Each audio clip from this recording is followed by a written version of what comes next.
श्री ललिता देवी द्वारा कामदेव को पुनर्जीवन। श्री दत्तात्रेय जी कहते हैं, हे परशुराम, अब मैं तुझे त्रिपुरा का पर से पर सर्वभूत जो रूप है उसका महात्म्य कहूंगा, जिसके देखने से कामदेव फिर उज्जीवन पा गया। सदा समय ललनशील होने से वह मूर्ति ललिता इस नाम से कही जाती है। इसका विचित्र चरित्र भंड दैत्य के आख्यान से संबंधित अत्यंत वीर बल, ज्ञान, क्रिया और चरित्र से मंडित है। प्राचीन समय में तपस्या, वीर और बल से संयुक्त भंड इस नाम से प्रसिद्ध दैत्य हो गया। उसने अनेक ब्रह्मांडों को रचा, साथ ही उसने ब्रह्मा, विष्णु, शिव और देवताओं को जीत लिया। उससे पराजित हो देवगण ने परमेश्वरी त्रिपुरा को भले प्रकार से आराधना से प्रसन्न कर लिया।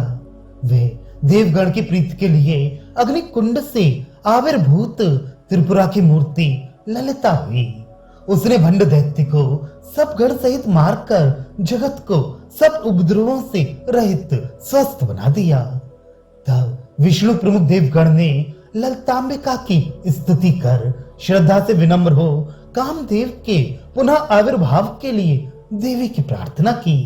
उन्होंने रति को लाकर उसे आगे कर श्रीमती परादेवी के चरण कमलों में निवेदन किया, हे माता, काम की भार्या ये रति स्वामी रहित अत्यंत दुखित है। सदा ही प्रिय के विरह से उत्पन्न शोक रूपी अग्नि से जली हुई अत्यंत क्रश शरीर और बहुत मलिन वस्त्रों में जैसे कमलनी नाल से टूटी हुई मुरझा जाती है, वैसे ही दशा में स्थित है। शोक रूपी समुद्र में डूबती हुई इसे आप कृपा करके शीघ्र उबारिए। आप भक्तों के सर्वोच्च स्थान पर आसीन हैं। आपके लिए इसे दुर्गति की अवस्था में रखना, उपेक्षणीय करना उचित नहीं। हम लोग आपको त्रिनेत्रा मानते हैं, इसलिए हे अम्बे, आप इस पर दया कीजिए। देवगण की प्रार्थना को सुनकर देवी सुस्मित हास्य कर बोली, हे देवगण, सुनो, ये सत्य है कि मेरे भक्त का पराजय संसार में कहीं नहीं होता। अतएव काम भी किसी रूप में पराजित नहीं हुआ। मेरी भगवती मती गौरी के महात्म्य से विशेष रूप से उसके देह का पराभव हो गया। काम कभी भस्म नहीं हुआ। ये देखो, मेरे भक्तों का शिखामणि काम मेरे नेत्र में निवास करता है। मेरी भक्ति में अत्यंत परायण सती ये काम की भार्या रति जिस प्रकार दिन अंधकार समूह से प्रभावित नहीं होता, उसी प्रकार कैसे विधवा हो सकती है। मेरे द्वारा ये काम फिर उद्भूत किया जाकर रति को प्राप्त करेगा। इसी क्षण रति को दुख को हरने वाले काम को तुम लोग देखो। इस प्रकार कहकर ललिता देवी ने परमेश्वर कामेश को अपने नेत्रों की कटाक्ष रूपी अमृत वर्षा से सिंचित किया। कामेश की आंखों के कोने से हृदय को पाकर उसके शरीर से देह प्राप्त कर कामदेव आविर्भूत हो निकला। उस काम ने अपने को सोए से जागे हुए के समान माना। भक्ति के क्षीर सागर से अति मात्रा में पूर्ण उसने महादेवी को प्रणाम किया। माता लक्ष्मी, पिता विष्णु और सब देवगण को प्रणाम कर खड़े होकर उसने ललित शानी भगवती की उत्तम स्तोत्रों से स्तुति की। अनंतर उसने माता रमा देवी से अपने शरीर के नाश होने और फिर आंखों से उत्पन्न होने का वर्णन सुन बाद में भगवती शिवा कल्याणमय की प्रार्थना की, हे जगदम्बे, मैं इस अत्यंत विनाशशील नाश होने वाले शरीर को नहीं चाहता। मैं विधेय ही रहना चाहता हूँ, जिससे मुझे कभी नष्ट होने का भय ना रहे।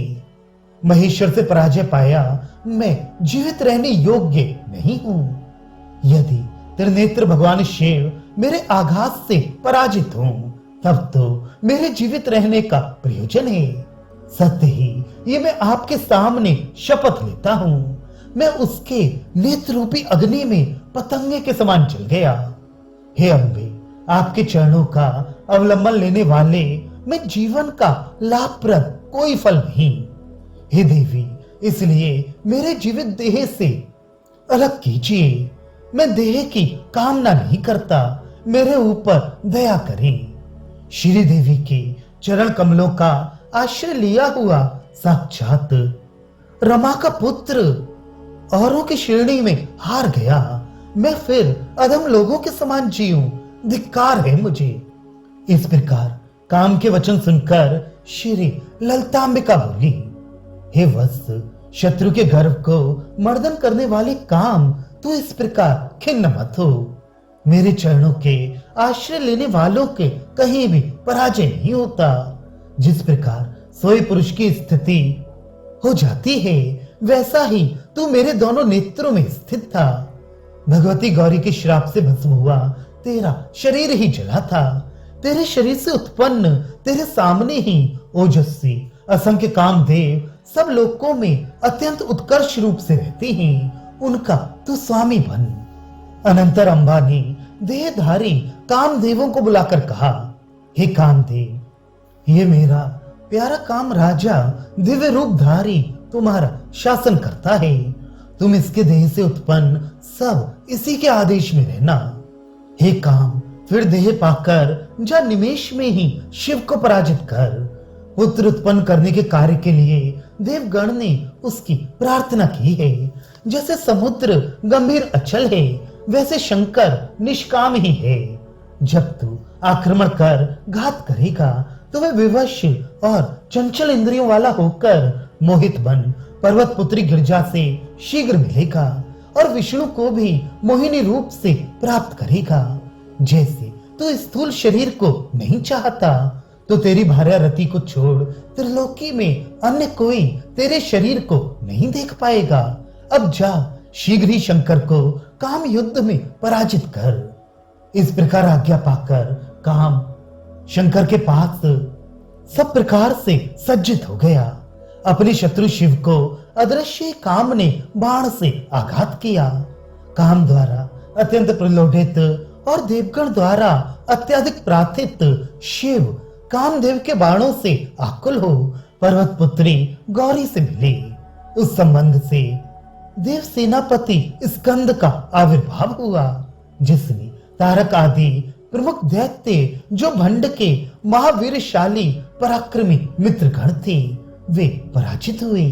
अनंतर समय बीत जाने पर मोहिनी के दर्शन मात्र से कामदेव के अस्त्र पंचबाणों से पीड़ित हृदय हो शंभु स्खलित वीर हो गए।